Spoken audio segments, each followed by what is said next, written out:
Absolutely, because we have the ability to enforce it. You know, as President Trump says, if Iran steps out of line, if they don't behave, boom, we come right back with military options. The other thing is that the money that you've mentioned, the investment funds and all that, we can see where Iran is using this money now. We couldn't do that a year ago. But the countries where it keeps a lot of its money, the Gulf Arab countries, they've opened their books to us. So if Iran says, oh, we're going to use it, like you said, to build sewage plants and hospitals, but they really are going to give it to Hezbollah, we'll see it move. And then what happens? Boom, we can enforce the agreement. The difference of all the agreements anybody's ever tried to do with Iran, we have the enforcement capability now, because that armada is going no place. And we also have the enforcement capability because the Gulf Arabs, for the first time ever, they usually sit out any conflict in the Middle East. This time, they're on our side. So there you have the former Deputy National Security Advisor, K.T. McFarland, on Fox News, reacting to the deal and saying it's enforceable and speaking a little more positively than other folks that I've heard react to the memorandum of understanding signed in Versailles last night by President Trump. Let's get Lieutenant General Keith Kellogg here with us, co-chair of American Security at America First Policy Institute, also former assistant to the president and special presidential envoy for Ukraine. General Kellogg, thank you for the time today. It's great to have you with us. Hey, Annie, good to be with you. Thanks for having me. Of course. Just open question. How do you feel about the memorandum of understanding between the United States and Iran? Well, I think what everybody has to do is relax in the harness. In other words, chill out a little bit. Look, it's a memorandum of understanding. It builds to the deal, which they haven't got delivered yet. It's an interim deal. Handshake shows intent to go forward. And I think it's going to be restructured a little bit as to the importance of each element to it. It's primarily an economic deal when you look at it. And I think that didn't surprise me knowing where Donald Trump comes from. For example, nuclear is not even mentioned until Article 8 of the 14 articles in there. The first articles are all about economics. And I can see that being developed and what's going forward. And I think you have to look at it where do you want to go with this? And I think where they want to go with it is they don't want a worldwide recession. They were heading there probably not with us, but the fact is that oil was really destined for others. We don't need it. We don't use it at all, except for the state of California. So I looked at it and I said, well, this is one that's going to be worked out over the next 60 days. What does it look like? Where's the importance of it? And who's going to be kind of running it? The whole thing is that, do you trust the Iranians? I don't. Yeah. And I think getting to a proper end state, if based on economy, is great, but they're one of those guys you just don't really trust a lot. Sure. So I don't see where they're going to go. I don't think President Trump realizes how much damage the United States has really done to them militarily. You're not going to see them come back in the next couple of years. This is going to be something that will be developed after Trump's watch, well into the future. So I'm not as, gloom and doom as a lot of people are right now, because I understand it to be as a memorandum. It's an interim state versus a final state. And you want to kind of say, what does the final state look like? And that is primarily I worry about is recovering the enriched uranium that in the document says is going to be basically put under control of IAEA, which is probably the proper place that they build it and they get it out of there. So I would say let's just hold fire, meaning what is it going to look like at the end? Be a lot of input. Congress will have input. Other people will have input. And we'll see where it ends up at. Here's a question. General Kellogg speaking with us right now. Would you be surprised if this time next week Iran's bombing people and we're right back to where we were before this MOU was signed? Would I be surprised, Annie? Yeah. No, not at all. I didn't think so. Because I don't trust them at all. So this is one of those, I don't think it'll happen next week. But I think over time, when you look at the Middle East, the situation, it's a very volatile area. And I wouldn't be surprised if there's some type of kinetic action that's going to occur. And it's one of those, you kind of have to accept it. What's going to be his response you're going to have there. There'll be a lot of people who are just going to say, oh, it's just a simple violation. No, it's not, and we'll see where it goes. I primarily worry about Israel, Lebanon, Hezbollah, what's going to happen there. Mm-hmm. And I don't think anybody's really been a very good predictor of what's going to happen with kinetic actions in the Middle East. I think so. I go back to my starting comment to you.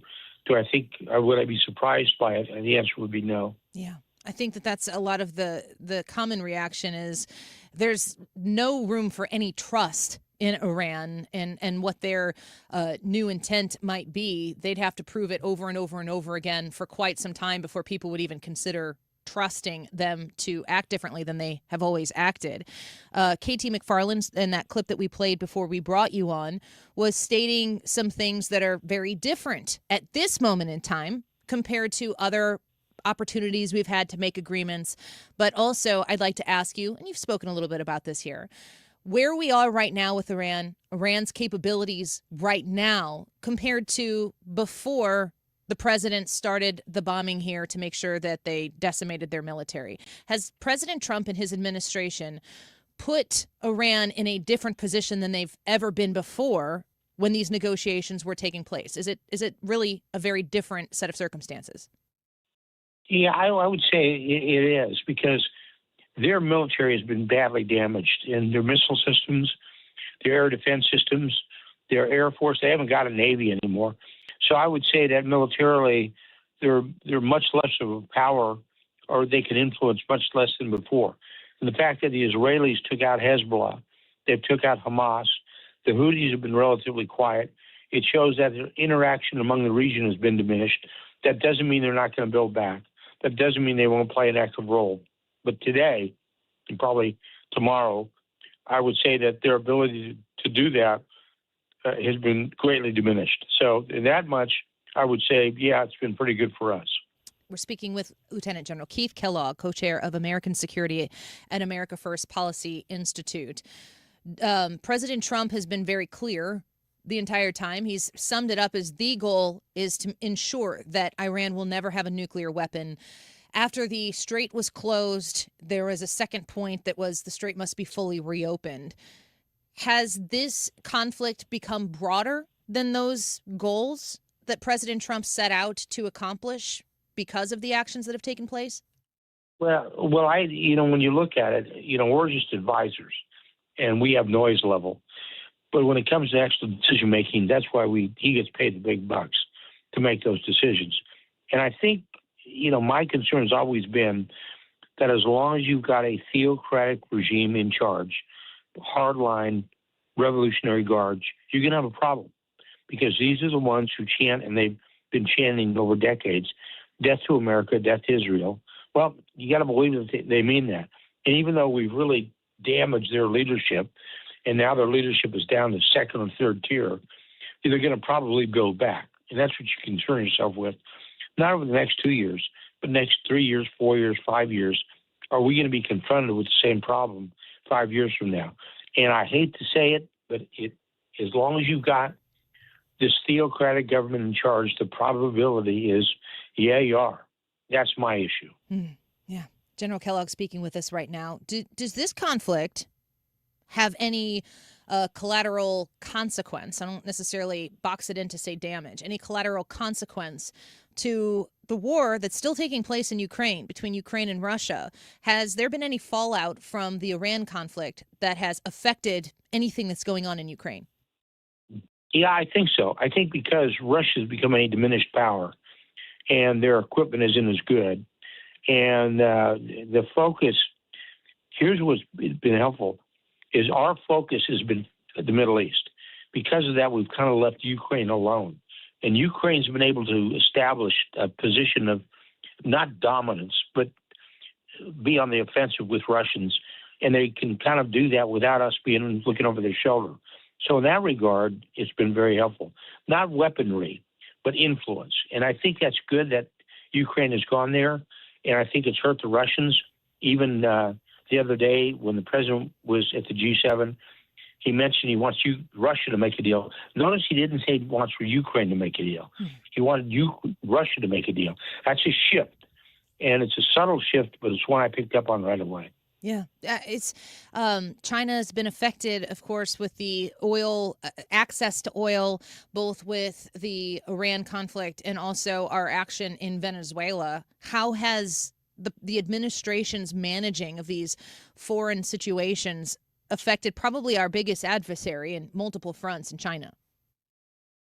Well, it's affected China because China is very dependent on its oil that's coming out of the Middle East, primarily Iran. So they probably had their ears perked up when we damaged the heck out of Iran, because they give them all their frontline equipment along with the Russians, and we were able to defeat it. Plus, the president's come out of this very much stronger in controlling their oil, and he understands that. So I think, if anything, it put a check with the Chinese, that they realized they're going to have to deal with the United States as a very powerful entity from a power position, and it's not something they can control. But that's the good news. Here's the bad news. They realize that if you can secure a choke point like the Strait of Hormuz, they can do the same with the South China Sea, and they can get a lot of traffic goes through the South China Sea. Mm-hmm. So this freedom of navigation is important.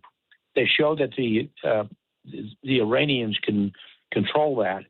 So I think they've now got in their game plan, well, what if we control the South China Sea and the entrance by tankers, or the economics of that? That's going to be very important in the future.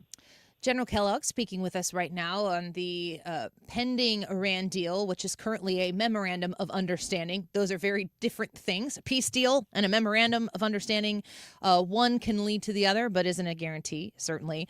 General Kellogg, has our efforts with minimizing Iran's ability to impact the world, it seems as though the president, especially in discussing that they were sneaking oil out amidst the shutting down of the Strait of Hormuz, is the world reconfiguring their reliance on Iran to the point where even if the strait were fully open, that maybe other places that were enriching Iran by purchasing their products, they're taking their exports, that maybe the world has found a different way around that wouldn't put Iran in the position to close the strait down once again? Yeah, I think they will. I mean, and like the Saudis can actually deliver oil from the Red Sea, because they've built that big pipeline that goes to Yanbu is where they want to take it out. So they can do that, and they can offset the Strait of Hormuz. So I think they're thinking about that. They're very creative about it. And I think that the Iranians have been diminished, and their oil production has been diminished. But what they'll do to offset that, they'll sell oil a lot cheaper. So I think people are looking at a way around this. They're not going to sit static, but they'll try to figure out what is a different way to get oil. They can get it from us. You know, we're exporting oil, we, the United States, that we've never really done before. So this is a chance for us to get pretty heavily involved in the oil game as well. And then last question I have, and we're really grateful for your time. We're speaking with Lieutenant General Keith Kellogg.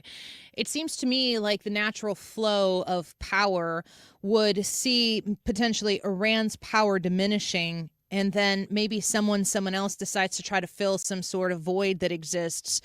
And maybe if Iran's not going to be the state sponsor of terror anymore, then maybe somebody else is looking to fill in that opportunity. Are there any other places in the world right now that, while everybody's eyes are squarely on what's going on in Iran and specifically the Strait of Hormuz, are you looking anywhere else right now to just kind of see how they react? Well, with the Middle East, I think Iran's irritated their neighbors, the Emiratis, the Qataris, the Bahrainis, the Saudi Arabians. So I think those places, the region is going to fairly well align with the United States. And then with the Houthis out there kind of on their own with Yemen. And then with Israel controlling Hezbollah in Lebanon, I don't see anybody else coming in. It's sort of like Iran's not a pariah state, but they're getting close. And for the United States to operate in that region, I think is good. I think all the neighbors of Iran realize that these guys are thugs, and they've gravitated more to us. So I think it's been good in the long term. What's going to happen with the United States and our relations with other partners in the Middle East. So it's actually good for us, not bad. Well, we will continue to follow it, of course, as you are, and we're always grateful that you spend a little bit of your time with us. Lieutenant General Keith Kellogg, thank you for being with us this afternoon. Thanks, Annie. Take care. Bye-bye. He is the co-chair of American Security at the America First Policy Institute, and very generous of his time here so he can speak to you.